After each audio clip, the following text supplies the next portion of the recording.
ہم عام طور پہ کہتے ہیں کہ اس کا اصل نام عزازیل ہے۔ ابلیس بھی قرآن مجید نے اس کو کہا ہے، اور جس نے کہ بالکل انسانیت کے آغاز ہی سے انسانوں سے دشمنی پیدا کر لی تھی، بیر جو ہے وہ ڈال دیا تھا حضرت آدم علیہ السلام کو سجدہ کرنے سے انکار کر کے۔ تو وہ اور اس کا قبیلہ انسانوں کے دشمن ہیں۔ یہ باقی دشمن تو ہمیں معلوم ہیں، ان سے بچنے کے لیے ہم نے چارپائیاں بنا لی تاکہ بچھو جو ہے وہ چارپائی پہ نہ چڑھے، ہم نے جو ہے ماسک بنا لیے تاکہ کوئی جراثیم اندر نہ جائیں، ہم نے دوائیوں کی اتنی بڑی بڑی فیکٹریاں کھول لی تاکہ جو مختلف قسم کے انفیکشن ہوتے ہیں ان کا ہم علاج کر لیں۔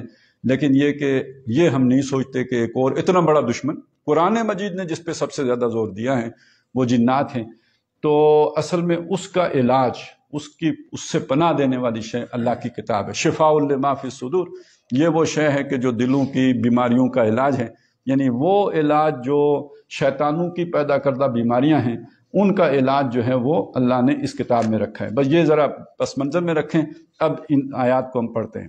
الرحمن، اللہ تعالیٰ کے ناموں میں سے ہے الرحمن، اور یہ رحمت سے بنا ہے۔ اچھا، رحمت وہ شے ہے کہ جس کی ہمیں سب سے زیادہ فکر رہتی ہے، جس کی ہمیں سب سے زیادہ ضرورت ہے۔ ویسے یہ بات تو مانی ہوئی ہے کہ کائنات میں جو بھی شے اپنا وجود رکھتی ہے، ظاہر ہے اس کو وہ وجود اللہ نے بخشا ہے، اور اس کا وجود اللہ کی رحمت ہی کا مظہر ہے کہ اللہ نے اس کو وجود دیا ہے، اس کی ضرورتیں پوری کی ہیں، پتھر میں کیڑے کو پالا ہے۔ تو ایک طرف تو یہ رحمت تو اس کی ہے ہی، لیکن یہ کہ دوسری طرف انسان جو ہے، باقی دیکھیں نا، جو بھی چرند ہیں، پرند ہیں اور حشرات ہیں، ان سے آخرت میں کوئی محاسبہ تو نہیں ہونا نا۔ گھاس سے، تنکوں سے اور درختوں سے، جانوروں سے تو محاسبہ نہیں ہونا، کوئی ان کی اکاؤنٹیبلٹی تو نہیں ہے۔ لیکن انسان کی تو آخرت میں بھی پوچھ گچھ ہے، اور دنیا کی زندگی کے بارے میں اس سے پوچھا جائے گا کہ تم نے کیسے بسر کی ہے، صبح و شام تمہارے کیسے تھے، یہ جو ہم نے تمہیں نعمتیں دی تھیں، یہ آنکھیں دی تھیں، یہ کان دیے تھے، یہ تمہیں صلاحیتیں دی تھیں، ذہن، عقل اور علم دیا تھا، پھر مواقع دیے تھے اور تمہیں بہترین سہولتیں دی تھیں، اس سب کے بدلے میں تم نے کیا کیا ہے، تم کیا کر کے آئے ہو میری خاطر۔ تو یہ بہت یعنی، اور ایک ایک لحظہ، ایک ایک لمحہ اس کا جو ہے وہ حساب ہوگا۔ اور وہ واقعہ یاد کیجئے، میں نے یہاں سنایا تھا، وہ جو 500 سال ایک بندہ عبادت کرتا رہتا ہے ایک جزیرے پر، اور جب آخرت میں بات آتی ہے تو اللہ تعالیٰ کہتا ہے اسے میرے فضل سے جنت میں لے جاؤ، تو اس کے دل میں خیال آتا ہے کہ میرا اتنا عمل، تو 2-3 دفعہ جب یہ بات ہوتی ہے تو پھر اس کا حساب شروع ہوتا ہے، تو وہ 2 نعمتوں میں سارا عمل کاسٹ پوری ہو جاتی ہے، سارا عمل جو ہے نا برابر ہو جاتا ہے۔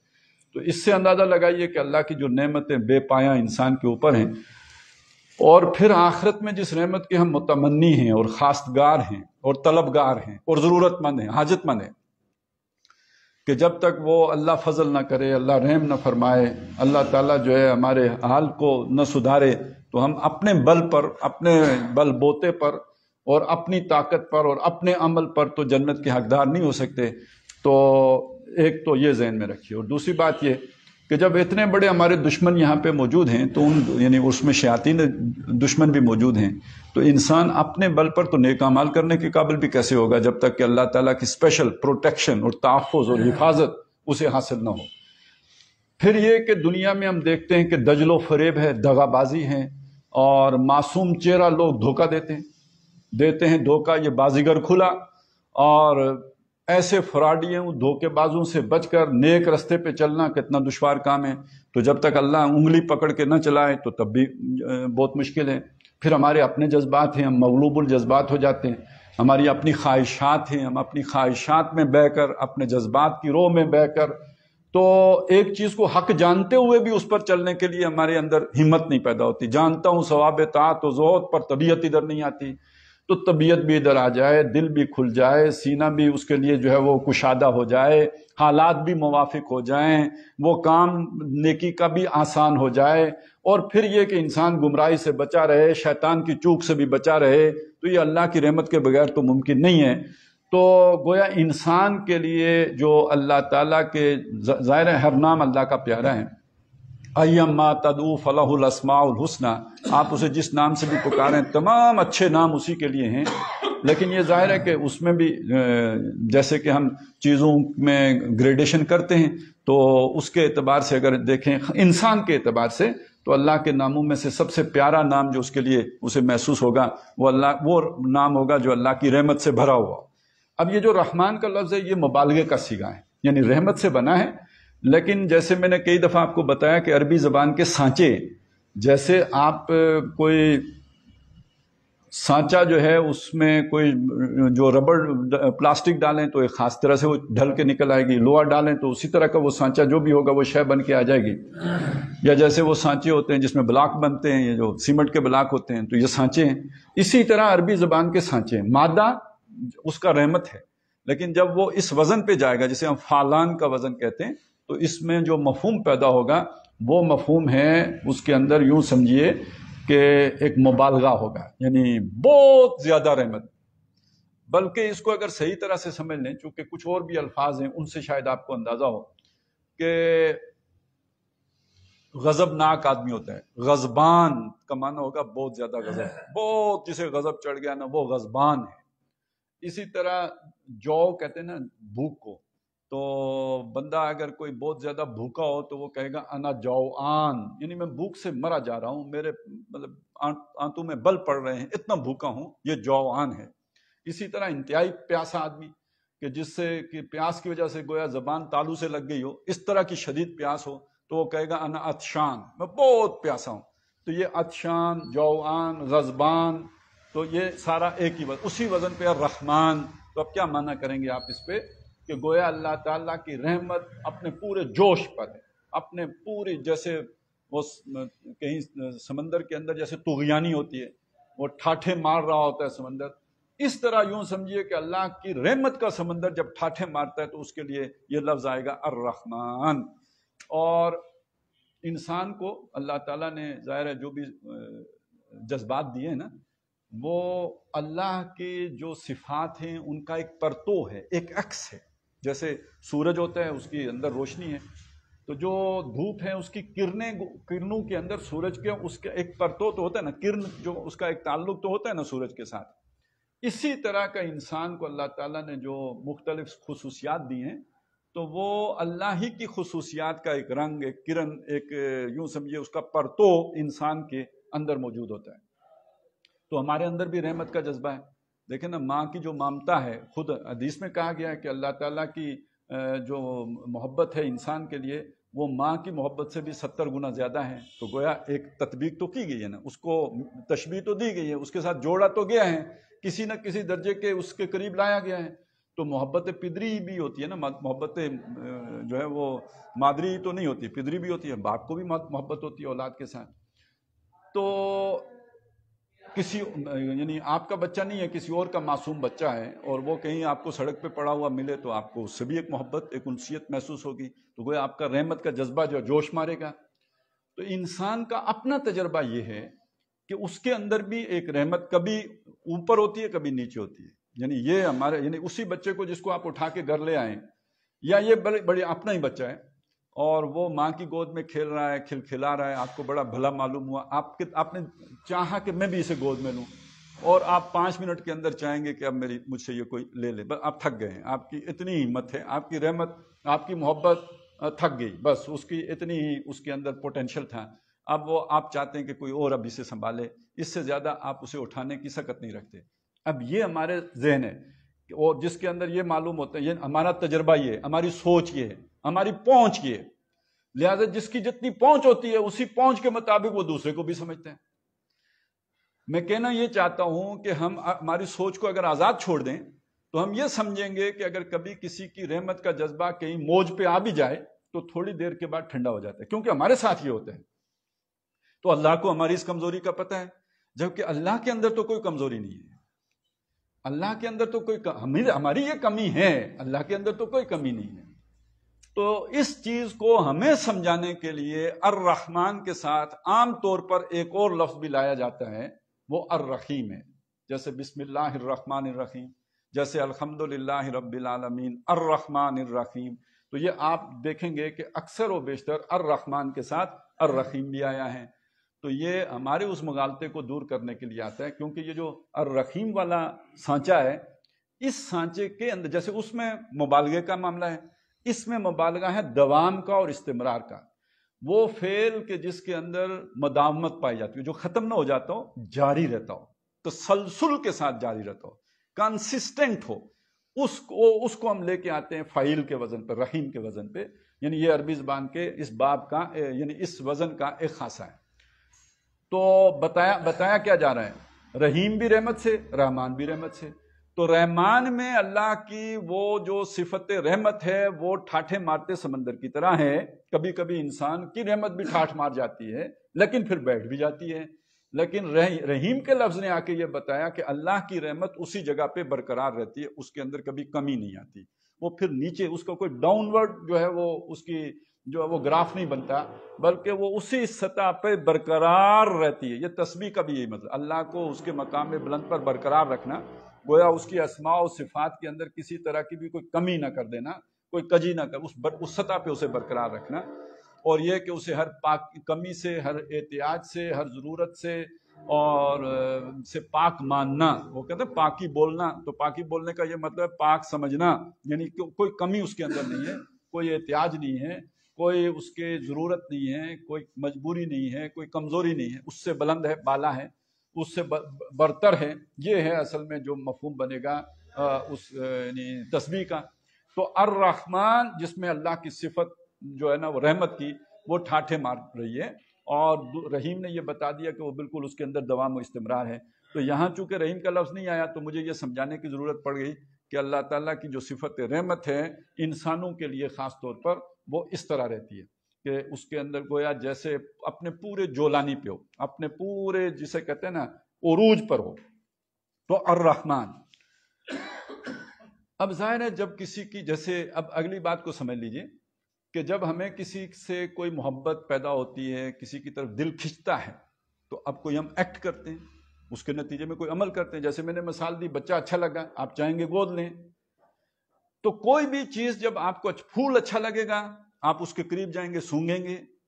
جوش ہے آپ کو اچھی لگے، کوشش ہوگی کہ آپ جا کے اسے ٹچ کریں. تو گویا ہر آپ نے جس شے کو اچھا محسوس کیا، جس کے لیے آپ کے اندر کوئی تڑپ پیدا ہوئی، آپ کے اندر کوئی جذبہ پیدا ہوا، کوئی رحمت پیدا ہوئی، کوئی محبت پیدا ہوئی، تو اس کے نتیجے میں کوئی نہ کوئی ایکشن ہوگا جس کا آپ سے صدور ہوگا.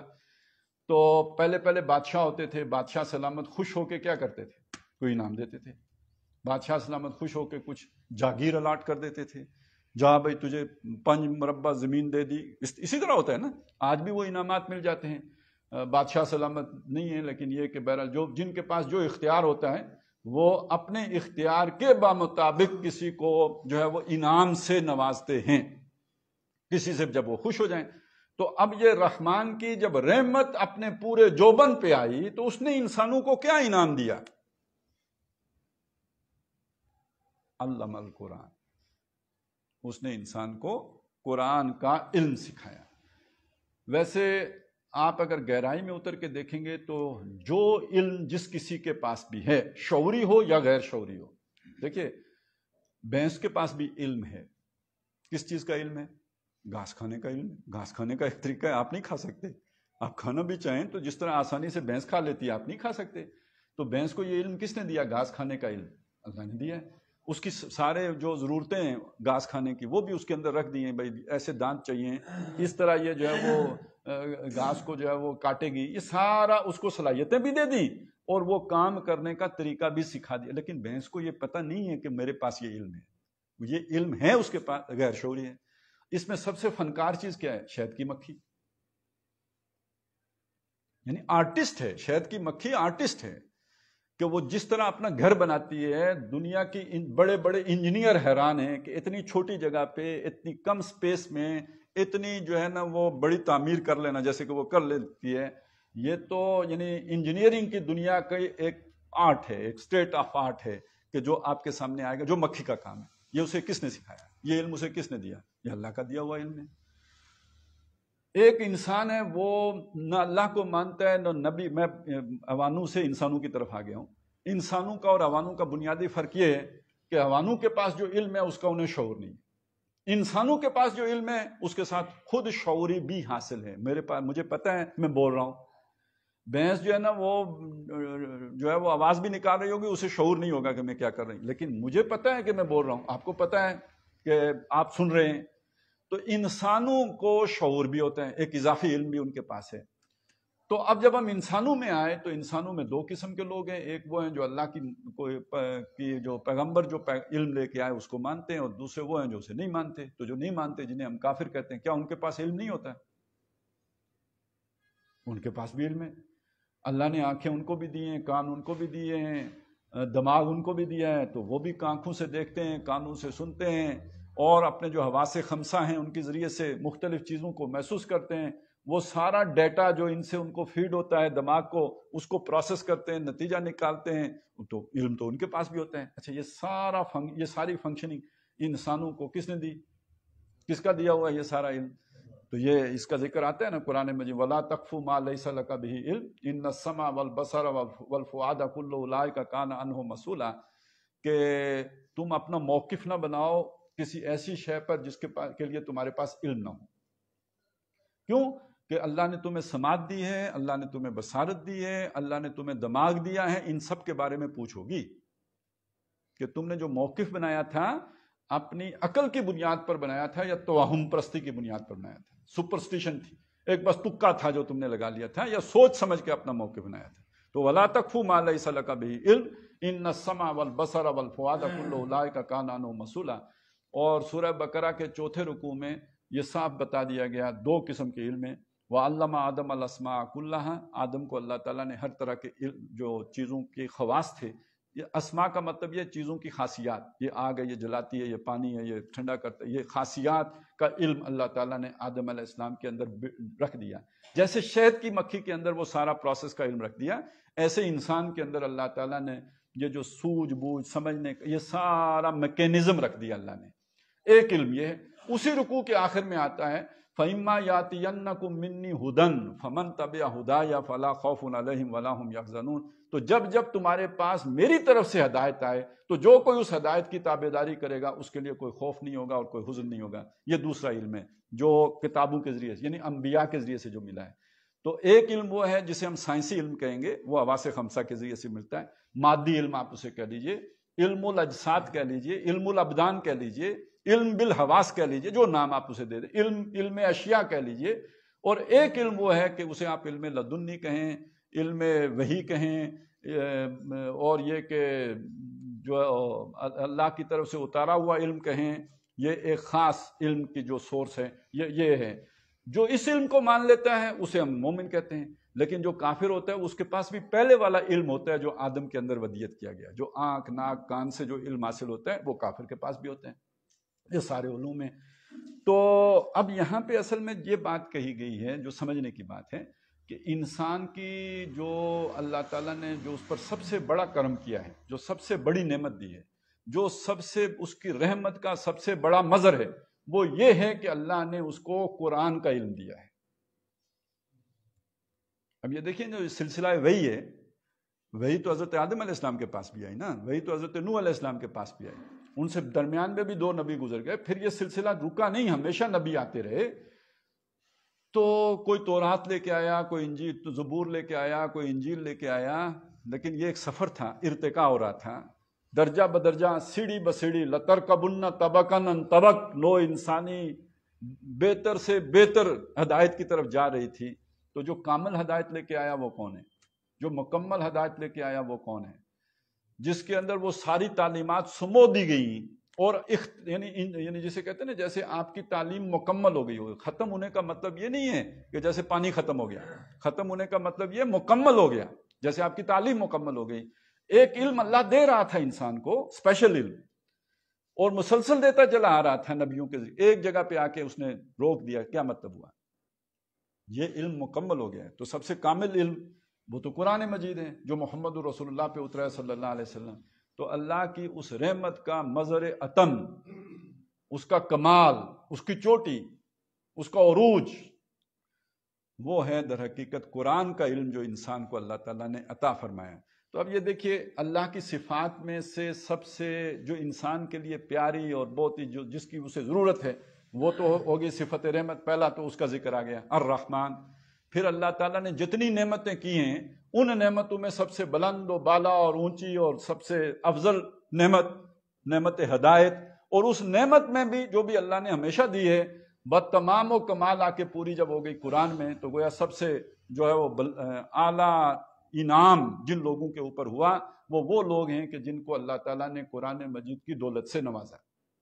اچھا، یہ بات اب ذہن میں رکھیں۔ اور وہ جو اللہ تعالیٰ نے ذکر کیا ہے کہ کنتم خیر امت اخرجت للناس، تم بہترین امت ہو، لوگوں کے لیے نکالے گئے ہو، تو اس کو سمجھیے نا، انسان تو سارے آدم کی اولاد ہیں، تم کیوں بہترین ہو گئے ہو بھائی؟ اس لیے بہترین ہو گئے ہو کہ آپ کو سب سے بہترین چیز دی گئی ہے، اس سے پہلے وہ انسانوں کو نہیں دی گئی تھی، اور اس سے پہلے انسان اس کا تحمل بھی نہیں کر سکتے۔ مطلب دیکھیے، کوئی چیز سمجھنے کے لیے بھی تو ایک لیول چاہیے ہوتا ہے نا۔ آپ چوتھی جماعت کے بچے کو فلسفے کی کتاب نہیں پڑھا سکتے، وہ ایک لیول پہ پہنچے گا تو اسے پڑھائیں گے۔ اسی طرح انسانیت کا بھی سفر ہے۔ آج جہاں پہ انسان کی سوچ ہے، سمجھ ہے، یہ جسے ہم کہتے ہیں جنریشن گیپ پیدا ہو جاتا ہے، بھائی آنے والے جو مخلوق ہوتی ہے وہ پہلے والوں سے زیادہ سیانے ہو جاتے ہیں، اور ان کے آپس میں اس وجہ سے جو ہے وہ کمیونیکیشن ایشوز پیدا ہو جاتے ہیں، تو آنے والی نسل زیادہ جو ہے، اب دیکھیں نا، جو اب ہم جس ایرا میں داخل ہو گئے ہیں، ڈیجیٹل ایرا ہے، ٹیکنالوجی کا دور ہے، تو اب ہم لوگ تو اکثر و بیشتر جو 50-60 کے آس پاس ہیں، زیادہ تر لوگ وہ ہیں جنہیں نہ کمپیوٹر کا پتہ ہے، موبائل بھی ہم نے جتنے اچھے رکھ لیے ہوں تو 2-3 فنکشن ہی ہم جانتے ہوتے ہیں، اس سے زیادہ تو ہمیں پتہ بھی نہیں ہوتا۔ تو لیکن یہ کہ ادھر جو ہے نا 10 سال کا بچہ ہوگا، 8 سال کا ہوگا، اور ٹک ٹک ٹک ٹک ٹک وہ جو ہے نا سارا پتہ نہیں کیا کیا اس کا جانتا ہوتا ہے، لگتا ہے کہ پیدائشی طور پر واقف تھا اس کا، اور ہمیں سمجھ نہیں آ رہی ہوتی۔ تو آنے والی نسل پہلی نسل سے ذرا ایڈوانس ہی ہوتی ہے۔ اس طرح یہ انسانوں کا سفر آگے بڑھا، تو انسان بھی اس قابل ہوا کہ وہ قرآن مجید کے علم کو سمجھ سکے، تو اللہ نے وہ کتاب عطا فرمائی نا۔ تو یہ اس اعتبار سے وہ لوگ کہ جن کو اللہ تعالیٰ نے اس کتاب کے لیے چن لیا، وہ پوری نو انسانی کے بہترین لوگ ہیں۔ کنتم خیر امت اخرجت للناس، اور کذالک جعلناکم امۃ وسطا واجتباکم، اس نے تمہیں چن لیا۔ اور اسی طرح ثم اورثنا الکتاب الذین اصطفینا من عبادنا، تو یہ ساری آیتیں آپ سامنے رکھیں تو یہ بتا رہی ہیں کہ در حقیقت اللہ تبارک و تعالیٰ نے انسان پر جو سب سے بڑا انعام کیا ہے وہ ہدایت ہے، جو الہدا کی صورت میں انسانوں کے ہاتھوں تک پہنچا دی گئی ہے۔ اچھا، اب اسے خالص عقلی سطح پہ بھی سمجھ لیجیے۔ عام طور پر ہم سمجھتے ہیں کہ صحت بہت بڑی نعمت ہے، بالکل نعمت ہے، کیا شک ہے اس میں، نعمت ہے۔ اولاد نعمت ہے، کوئی شک نہیں کہ نعمت ہے۔ دولت نعمت ہے، کوئی شک نہیں کہ نعمت، اقتدار بھی نعمت ہے، کوئی شک نہیں کہ نعمت ہے۔ لیکن آپ سوچیں، یہ ساری نعمتیں کل آخرت کو زحمت بن جائیں گی اگر ان کے ساتھ ہدایت کی نعمت نہ ہو۔ صحت اچھی ہوگی تو آپ 70 سال میں کی عمر میں بھی اگر جوان ہیں تو کرتوتے ہی کریں گے نا، اگر آپ کے ساتھ ہدایت نہیں ہے تو۔ آپ کے پاس دولت زیادہ ہے، اگر نہیں ہوتی تو ٹھیک ہے، ہزاروں خواہشیں ایسی کہ ہر خواہش پہ دم نکلے، لیکن دولت ہوگی تو بہت سی خواہشیں آپ پورے کرنے کے قابل ہو جائیں گے، تو پھر عیاشیاں کریں گے، پھر بدماشیاں کریں گے۔ اقتدار ہوگا تو پھر یہ کہ ناحق لوگوں کو قتل کرتے پھریں گے، ڈانگ سوٹا کریں گے، یفسدون فی الارض، فساد مچائیں گے۔ فَهَلْ عَصَيْتُمْ إِن تَوَلَّيْتُمْ أَن تُفْسِدُوا فِي الْأَرْضِ وَتُقَطِّعُوا أَرْحَامَكُمْ، تو پھر یہ کریں گے۔ اب یہ ہدایت ہوگی کہ جو آپ کی دولت کو بھی آپ کے لیے نعمت بنائے گی، یہ ہدایت ہوگی جو آپ کی صحت کو بھی آپ کے لیے نعمت بنائے گی، یہ ہدایت ہوگی جو آپ کے اقتدار کو بھی آپ کے لیے نعمت بنائے گی۔ ہدایت کے بغیر ہر نعمت کل زحمت بننے والی۔ تو یہ تو بالکل صاف صاف ویسے سمجھ میں آ جانے والی بات ہے۔ تو اب ان دو آیات کا ربط آپ کے سامنے بالکل کھل، الرحمن علم القرآن، تو اللہ کی اس رحمت کا سب سے بڑا مظہر قرآن مجید، جو سب سے بڑی نعمت ہے جو انسان کے اوپر ہوئی ہے۔ نبی اکرم صلی اللہ علیہ وسلم کو قرآن مجید میں کئی جگہ پہ مخاطب کر کے یہ تقابل کیا ہے باقاعدہ، ان کو اللہ نے سرداریاں دی ہیں، ان کو اللہ تعالیٰ نے جو ہے وہ مال و اسباب دیا ہے، ان کے دنیا کے اندر ان کے اثر و رسوخ ہے، انفلوئنس ہے، لیکن اے نبی جو اللہ نے آپ کو دیا ہوا خیر مما یجمعون، جو آپ کو اللہ نے دیا ہے وہ سب سے بہتر ہے جو وہ جمع کر رہے ہیں، اس سے بہت اعلیٰ ہے، بہت عرفہ ہے۔ اب آ جائیں جی تیسری چیز کی طرف۔ تیسری چیز ہے خلق الانسان، اس نے انسان کو پیدا کیا، انسان کو بنایا، یعنی اللہ نے انسان بنایا۔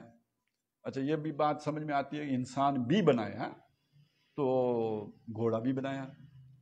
تمام مخلوقات کا خالق کون ہے؟ وہی ہے۔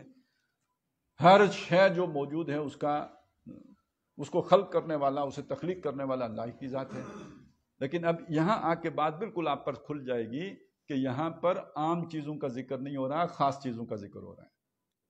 جیسے الرحمن تھا، جیسے اللہ کی نعمتوں میں سب سے بڑی نعمت قرآن ہے، ایسے ہی اللہ کی مخلوق میں اشرف المخلوقات انسان ہے، اس کا ذکر کیا نا.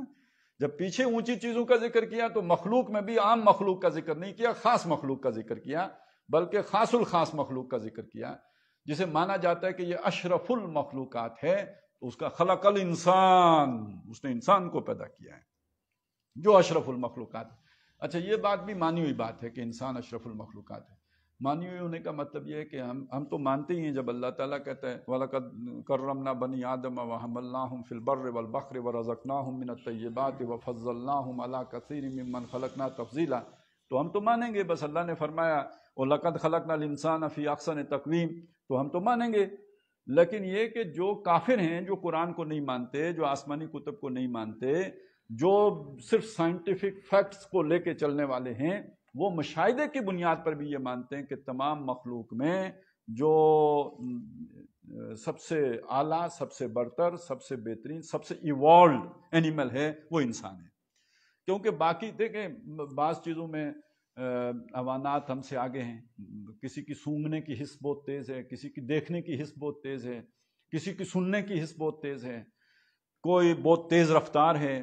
لیکن یہ کہ اس کے مقابلے انسان بڑا سست ہے، انسان بہت کم دیکھتا ہے، انسان کی سنوائی بہت تھوڑی ہے. یہ سارا کچھ تو ہوگا، لیکن یہ کہ جو شے انسان کو باقی تمام حیوانات سے ممتاز کرتی ہے اور اسے اتنے ایکسٹرا نمبر دے دیتی ہے کہ وہ باقی ایوریج میں سب سے اوپر چلا جاتا ہے، وہ انسان کی عقل ہے، اس کے سوچنے سمجھنے کی صلاحیت. ویسے تو عقل حیوانوں میں بھی ہوتی ہے، عقل انسان کا امتیاز نہیں ہے کیونکہ یہ تو دوسری چیزوں میں، لیکن وہ عقل ایک ارتقاء یافتہ عقل ہے جو انسان کے. باقیوں کی عقل جو ہے، جیسے میں نے آپ کو ابھی بتایا کہ باقیوں کو جو بھی وہ کر رہے ہوتے ہیں اس کا شعور نہیں ہوتا. انسان کو نہ صرف اس کا شعور ہوتا ہے کہ میں کیا کر رہا ہوں، بلکہ خود شعوری بھی ہوتی ہے، اپنے آپ کا بھی پتہ.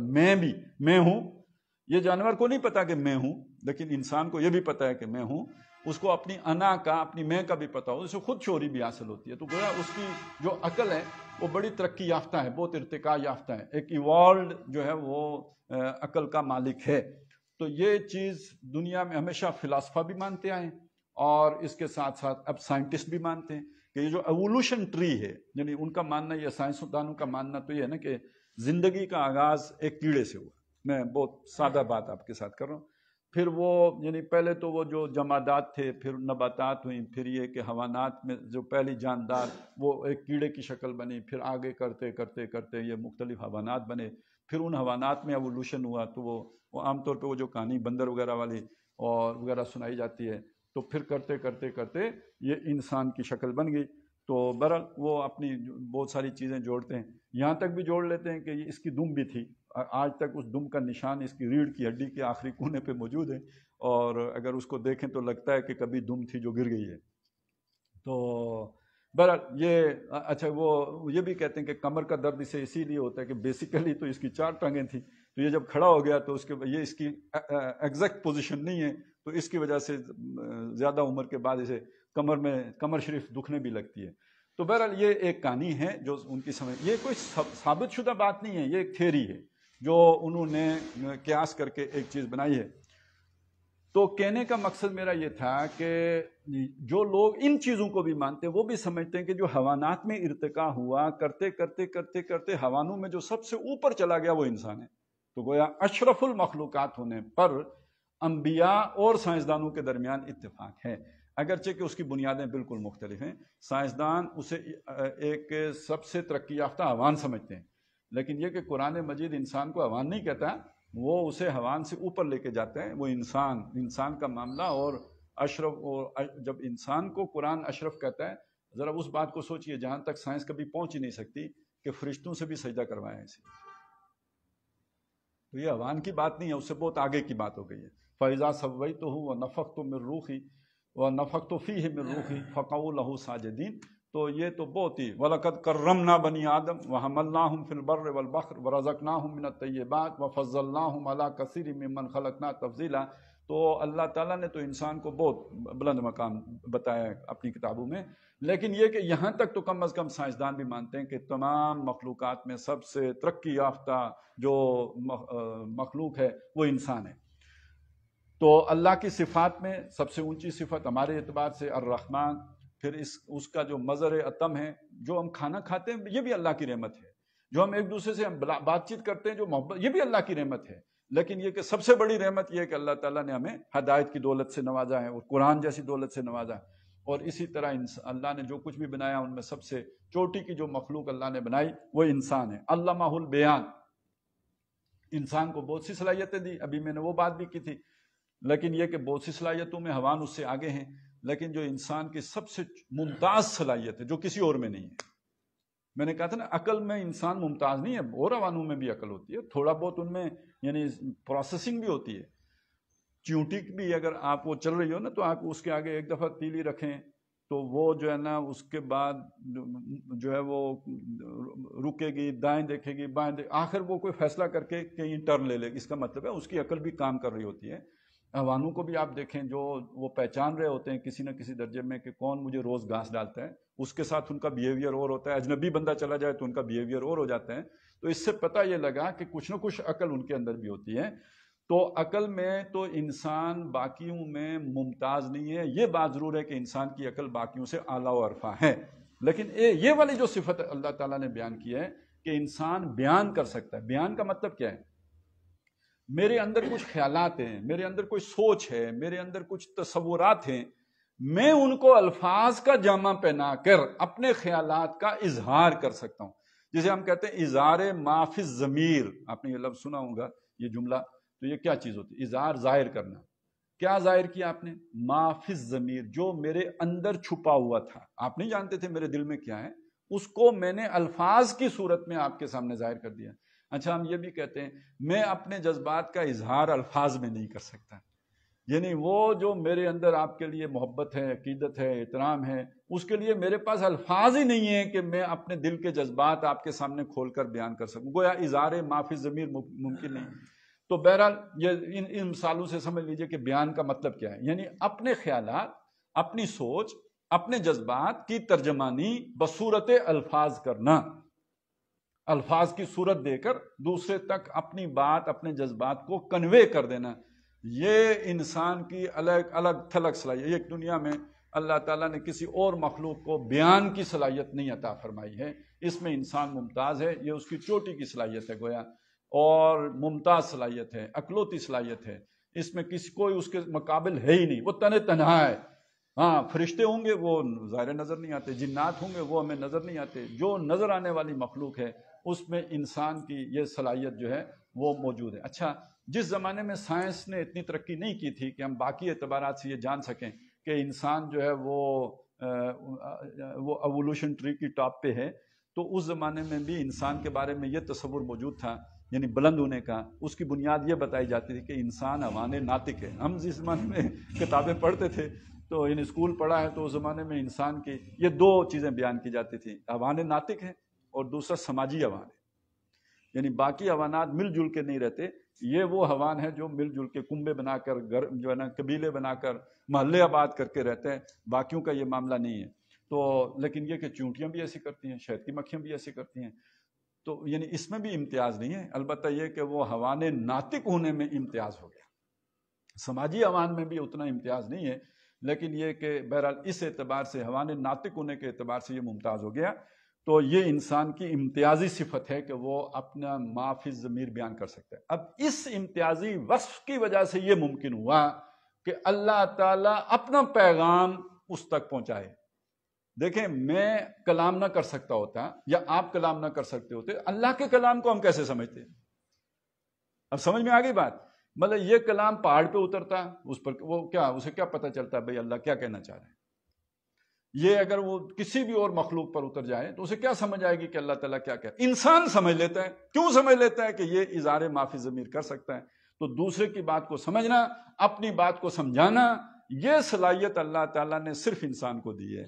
لہذا اس لیے یہ ممکن ہوا کہ وہ جو اللہ کی رحمت ہے قرآن مجید، اس کو یہ سمجھ سکتا ہے، تو سمجھ سکتا ہے تو سمجھا بھی سکتا ہے۔ ٹھیک ہو گیا؟ اب ان چاروں باتوں سے جو نتیجہ نکلا وہ کیا نکلا؟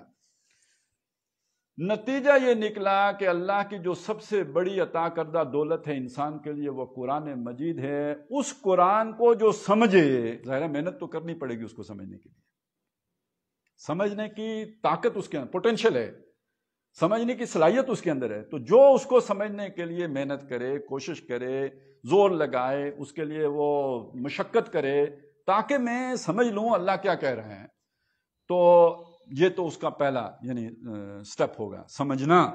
اور دوسرا سٹیپ کیا ہے؟ سمجھانا. جو مجھے سمجھ آ گیا اب میں دوسرے کو سمجھاؤں. تو سیکھنا، سکھانا، سمجھنا، سمجھانا، حاصل کرنا، پہنچانا. اس یعنی اللہ کی تمام مخلوقات میں سے جو سب سے چوٹی کی مخلوق ہے، وہ چوٹی کی مخلوق اپنی چوٹی کی صفت کو بروئے کار لا کر اللہ کی چوٹی کی نعمت کو سیکھے اور دوسروں کو سکھائے. تو یہ در حقیقت وہ جو اللہ کا رنگ ہے رحمت والا، تو گویا وہ رنگ اس فرد میں بھی آ جائے گا کہ جو اس کام میں لگا ہوا ہے. یہ سب سے بڑا رحمت کا آپ کسی کے سب سے بڑے خیر خواہ کب بنیں گے؟ آپ کسی کے ساتھ سب سے بڑی نیکی کیا کریں گے؟ آپ کسی کے ساتھ سب سے بڑا رحمت کا معاملہ کیا ہے؟ اس کا پیٹ بھر دینا بھی اچھی بات ہے. میں یہ نہیں کہوں گا کہ کسی بھوکے کو کھانا کھلانا کوئی بری بات ہے، نہیں، بہت اچھی بات ہے. کسی پریشان حال کی پریشانی دور کر دینا بھی رحمت کا مظہر ہے. لیکن سب سے بڑی رحمت کیا ہوگی؟ سب سے بڑی ہمدردی کیا ہے؟ سب سے بڑی خیر خواہی کیا ہے؟ کسی کے ساتھ سب سے بڑی نیکی کیا ہے؟ جو اللہ کی سب سے بڑی نعمت ہے وہ اسے سکھائی جائے. ٹھیک ہو گیا؟ اس میں کوئی مطلب کوئی سائنس تو نہیں ہے نا، راکٹ سائنس تو نہیں ہے نا، بڑی آسانی سے سمجھ میں آتا ہے. تو یہ وہ چیز ہے جسے اللہ کے نبی صلی اللہ علیہ وسلم نے بیان کیا. آپ نے اکثر سنا ہوگا، لیکن میرا خیال ہے کہ اتنی باریکی سے سوچا نہیں ہوگا کہ حضور نے فرمایا خیرکم من تعلم القرآن وعلمہ. تم میں سب سے بہترین وہ ہے جو قرآن کو سیکھے اور سکھائے. تو یہ چاروں آیتوں کو جوڑ کر جو چیز نکلی وہ نبی صلی اللہ علیہ وسلم کے اس قول مبارک میں بیان ہو گئی. اچھا، اب یہ یہاں تک ہمیں سمجھ تو آ گئی. یقین بھی ہو گیا یا نہیں اس کا پتہ ہمارا عمل بتائے گا. یعنی یقین اگر ہو جائے تو پھر ہم سیکھیں، یقین اگر ہو جائے تو پھر ہم سکھائیں اور اس کو اولیت دیں، اسے ترجیح دیں. تو یہ بہرحال ہر آدمی اپنا جائزہ خود لے سکتا ہے کہ میرے اندر اسے سیکھنے کا کتنا شوق پیدا ہو گیا، تو اس کا مطلب ہے ان باتوں پر یقین آ گیا. اور اگر وہ سیکھنے کے بعد دوسرے کو سکھانے کا کتنا مادہ پیدا ہو گیا تو معلوم ہوا کہ اس کے اندر یقین ہو گیا. نہیں تو وہ بات ہم نے سن تو لی، خیرکم من تعلم القرآن وعلمہ، ہمارا اس پر یقین نہیں پیدا ہوا. اچھا، اگلی بات یہ بھی سن لیں.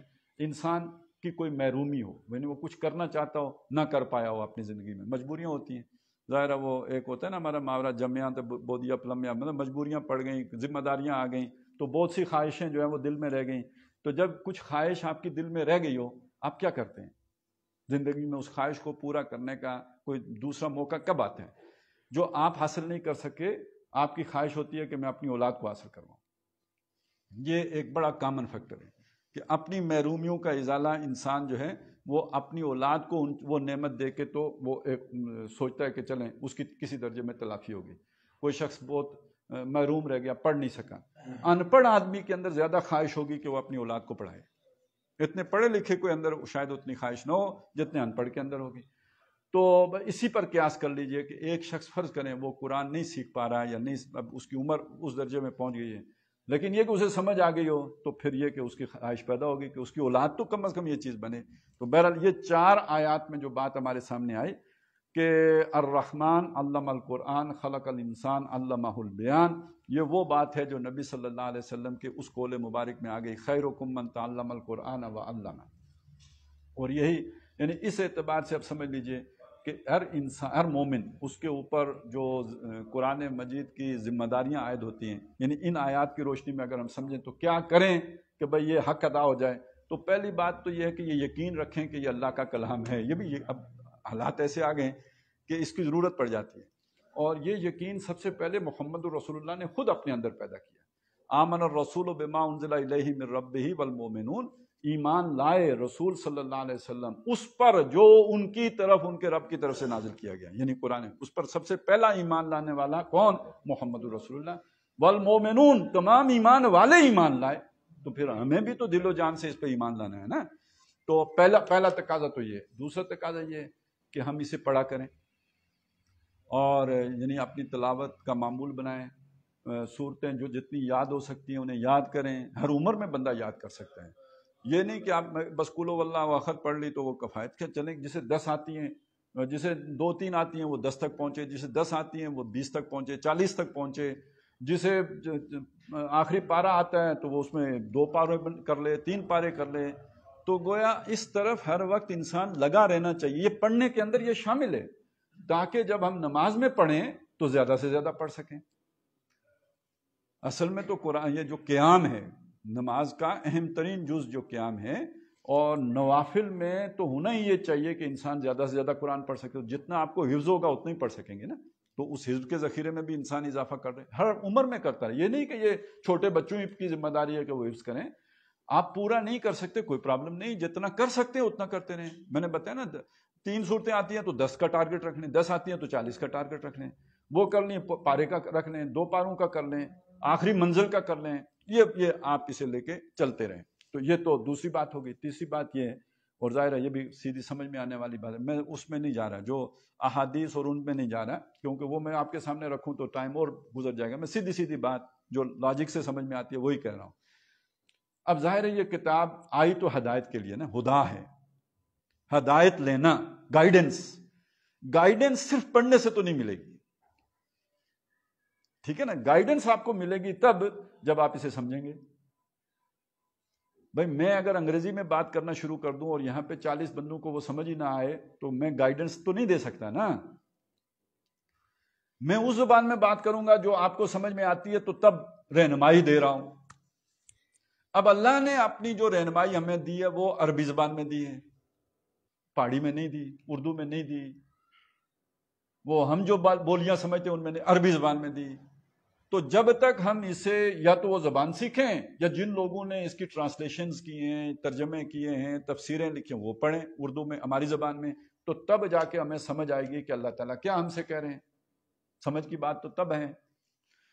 اور ظاہر ہے یہ سمجھ. اچھا اب یہاں پہ ایک بات اور نوٹ کر دیجئے.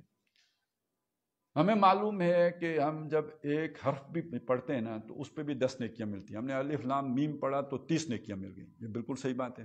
لیکن اب آپ سوچیں کہ اہمیت زیادہ کس کی تھی؟ سمجھنے کی تھی. تو اب ایک آدمی نے سمجھ کے پڑھا تو اس کی نیکیوں کی مقدار کیا ہوگی؟ یہ تو صرف پڑھنے پر اگر اتنی نیکیاں، ویسے تو انگلی پھیرنے پہ بھی نیکیاں ہیں، اس کی زیارت کرنے پہ بھی نیکی ہے، ثواب ہے. لیکن پڑھنے پہ ایک ایک حرف پہ 10 نیکیاں ہیں. تو سوچئے سمجھنے پہ کتنی نیکیاں ہوں گی. اس سے اگلی بات ہے، اصل جو بات ہے کہ سمجھا بھی کیوں؟ شیطان کو تو اس پورے کی سمجھ ہے کہ نہیں سمجھ ہے، لیکن شیطان کو سمجھنے کا کوئی فائدہ ہے؟ کوئی نہیں. تو سمجھنا اصل میں رہنمائی کسی نے دی ہے تو کس کام کے لیے؟ عمل کرنے کے لیے، اس کی پیروی کرنے کے لیے، اس پر چلنے کے لیے. تو چوتھی جو تقاضا ہے وہ یہ کہ اس پر چلا جائے. پہلا اسے مانا جائے، دوسرا اسے پڑھا جائے، تیسرا اسے سمجھا جائے، چوتھا اس پر عمل کیا جائے، اور پانچواں یہ کہ دوسروں کو سمجھایا جائے، دوسروں تک پہنچایا جائے. یہ 5 ذمہ داریاں اصل میں یہ اس کے نتیجے میں ایک انسان پر ان پر اگر عمل پیرا ہوتا ہے تو گویا اس نے ان 4 آیات کو سمجھ کر اپنی زندگی کو ان کے مطابق استوار کر لیا، ڈھال لیا ہے، اپنے کردار کے اندر ان آیات کو سمو لیا ہے. الرحمن علم القرآن خلق الانسان علمہ البیان. کیا ٹائم ہو تو نہیں گیا؟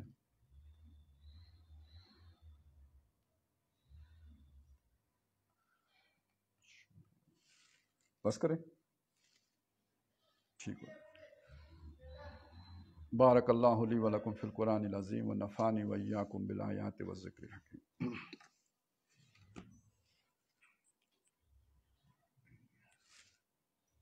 کوئی سوال تو نہ؟ آئیے علی گل لینے والے